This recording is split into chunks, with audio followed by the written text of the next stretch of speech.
திருவருகை காலத்துல நாம் பயணித்து கொண்டு இருக்கிறோம். இயேசுவினுடைய பிறப்பு பெருவிழாவை கொண்டாடுவதற்கு நம்மையே நாம் ஆயத்தப்படுத்திக் கொண்டிருக்கிறோம். நம்முடைய வீடுகள் அலங்கரிக்கப்படுகின்றன.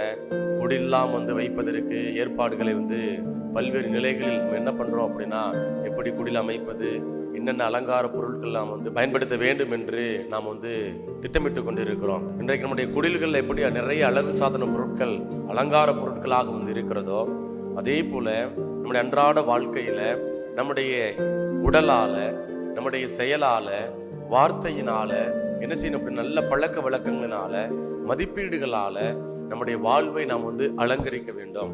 அப்படி நம்முடைய வாழ்க்கையை அலங்கரிக்கின்ற பொழுது நாம் கொண்டாடுகின்ற இந்த கிறிஸ்து பிறப்பு விழா அர்த்தமுள்ள விதத்துல இருக்கும் என்பதனை ரொம்ப அழகா நமக்கு உன்னதமான சிந்தனையை கொடுக்கிறார். அதனால இந்த நாட்கள்ல நம்மையே தயாரிக்கக்கூடிய இந்த வேளையில நான் என்னுடைய நன்மதிப்பீடுகளால் என்னுடைய வாழ்வை அலங்கரிக்கின்றேனா சிந்திப்போம்.